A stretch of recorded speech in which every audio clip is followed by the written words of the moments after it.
This is a three-step path that is going to take you from loneliness to love. What happens when you feel lost, alone, or lonely? A client told me that he revealed to a new friend that he just wanted to curl up and go to sleep and he didn't care if he never woke up. Understandably, the friend was horrified and said he should see somebody. I saw it a little differently though. We all go through feeling low, lost, or lonely at times, of wanting to curl up and hope the world swallows you whole and you just don't wake up in the morning. Haven't you been through this? If you haven't, you're one of the very few. This intense feeling of loneliness is your indicator of where you are emotionally on the mood scale. I'm sure you knew that. But did you know that you feel the pain of loneliness because it's such a long way from where your higher self is standing? Your inner guidance is the eternal optimist and always takes the higher ground on every subject. It's always calling you in the direction of your dreams, towards what you want. Often you're still back there in that loneliness, consumed, and yet not wanting to be there. The pain you're feeling is communication going on between you and your higher self.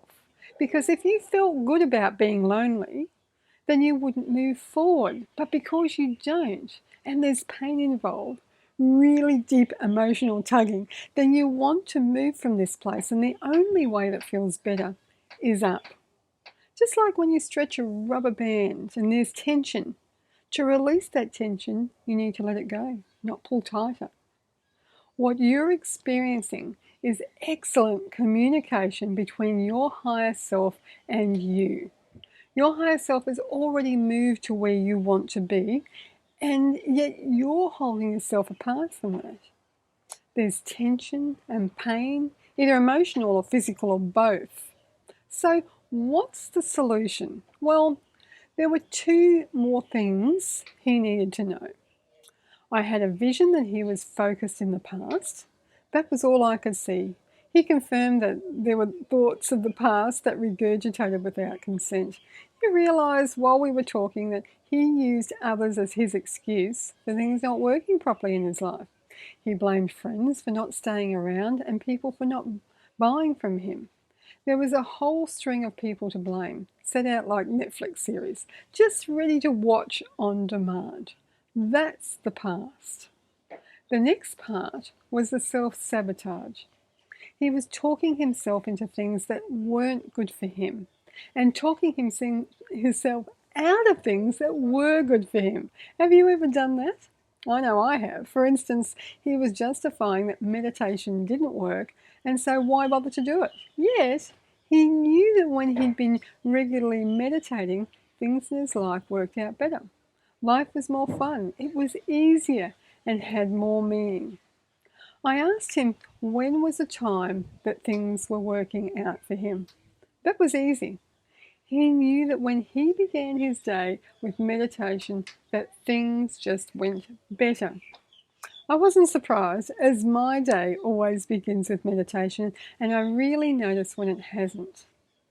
Beginning your day with meditation is not only good for relaxation, but it retrains your mind and introduces some discipline.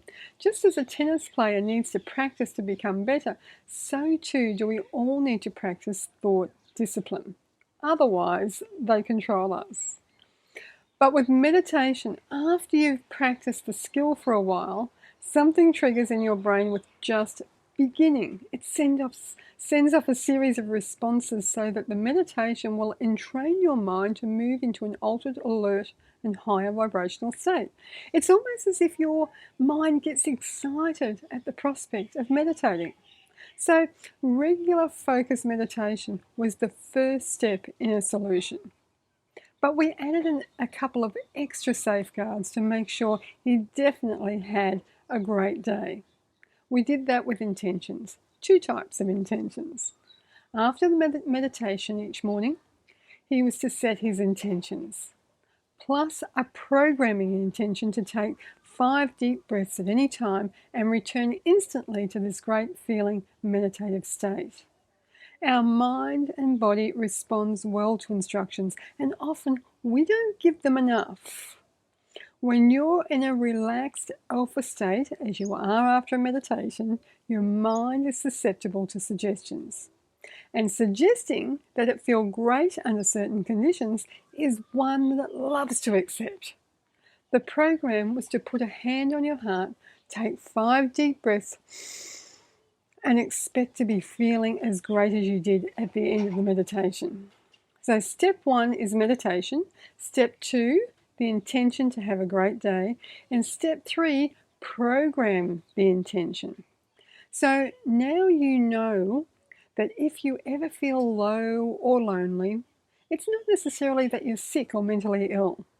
The mood you're recognizing is natural communication from your higher self that signals a turning point for something truly wonderful. This means instead of resigning yourself to the fact that this is how your life is, notice the tension and ask yourself what your inner guidance is trying to tell you.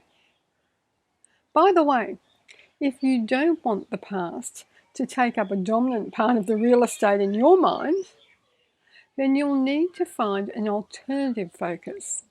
And the best way to occupy wandering thoughts is with thoughts of an amazing future, using your imagination.